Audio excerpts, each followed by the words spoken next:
ایک ایسا بادشاہ جس کے پاس دولت تھی، لشکر تھے، محلات تھے، اور سب سے بڑھ کر اس کے پاس وہ چیز تھی جو انسان کو تباہ کر دیتی ہے، تکبر۔ وہ کہتا تھا، کون ہے جو مجھے گرا سکتا ہے؟ میں ہی اس زمین کا بادشاہ ہوں۔ لیکن ایک رات ایک ایسی چیز نے بابل کو ہلا کر رکھ دیا جس کا تصور بھی کسی کے ذہن میں نہ تھا، نہ تلوار کا وار، نہ تیروں کا حملہ، نہ کسی بڑے لشکر کی طاقت، بس ایک ایسی مخلوق جو نظر بھی نہیں آتی، جس کے آگے نمرود کی لاکھوں کی فوج بے بس ہو گئی اور آخرکار انہیں مٹی میں ملا کر ہلاک کر دیا گیا۔ قدیم عراق یعنی بابل کی سرزمین پر ایک ایسی سلطنت تھی جہاں صرف ایک ہی آواز کا حکم چلتا تھا، نمرود۔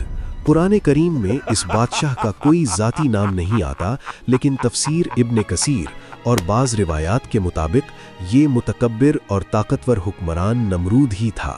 لوگ اس کے قدموں کی آہٹ سے لرز جاتے تھے، اس کے محل کے سائے میں شہر بستے تھے، اور انسانیت اپنی گردن اس کے تکبر کے آگے جھکا چکی تھی۔ نمرود کہتا تھا، رزق میں دیتا ہوں، زندگی بھی میں دیتا ہوں۔ وہ صرف بادشاہ ہی نہیں تھا بلکہ خود کو رب کہتا تھا۔ ایک دن نمرود کے پاس ایک نجومی آیا اور اس نے بتایا، ایک ایسا بچہ پیدا ہونے والا ہے جو تیری حکومت کو توڑ کر رکھ دے گا۔ یہ سن کر سنہری محلات میں بیٹھا نمرود بھی زرد پڑ گیا۔ اس نے حکم دیا، اب سے جو بچہ پیدا ہو اسے قتل کر دیا جائے۔ گلیوں نے فریادیں بلند ہو گئیں، ماؤں کی آنکھوں سے آنسو بہنے لگے اور ظلم کے نقش قدم خون میں ڈوب گئے۔ لیکن جسے اللہ بچانا چاہے وہ دنیا کے سب دروازے بند کر کے اپنا ایک خاص دروازہ کھول دیتا ہے۔ حضرت ابراہیم علیہ السلام کی والدہ ایک پہاڑی غار میں پناہ لے لی۔ چاروں طرف گہری خاموشی تھی، پھر اچانک ایک نور پھیلا، ایسی روشنی جو خاموشی کو اپنی لہروں میں سمیٹتی چلی گئی، اور حضرت ابراہیم علیہ السلام کی ولادت ہوئی۔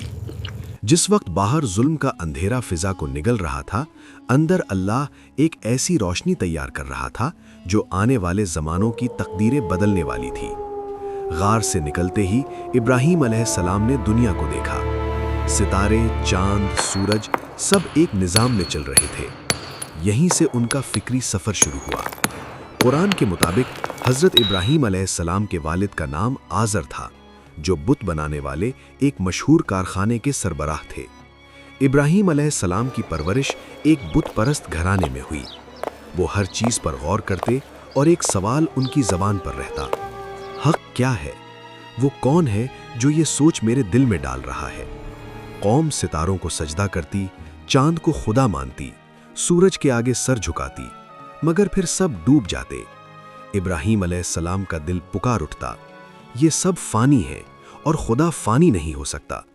ایک دن جب قوم میلے پر گئی اور شہر خالی ہو گیا تو ابراہیم علیہ السلام عبادت گاہ میں داخل ہوئے اور ایک ایک کر کے تمام بت توڑ ڈالے، سوائے سب سے بڑے بت کے، جس کے کندھے پر کلہاڑی لٹکا دی۔ جب قوم واپس آئی تو چیخ اٹھی، یہ کس نے کیا؟ ابراہیم علیہ السلام کو دربار میں بلایا گیا۔ پوچھا گیا، ابراہیم، کیا تم نے ہی انہیں توڑا ہے؟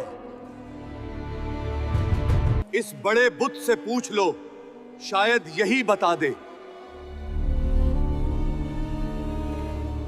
ابراہیم، تم جانتے ہو کہ یہ بول نہیں سکتے۔ جب تم جانتے ہو کہ یہ بول نہیں سکتے تو پھر انہیں خدا کیوں مانتے ہو؟ یہ آواز نمرود کے محل تک پہنچ گئی۔ نمرود نے کہا، تو میرے خدا ہونے کا انکار کرتا ہے۔ میرا رب وہ ہے جو زندگی اور موت دیتا ہے۔ یہ کام تو میں بھی کرتا ہوں۔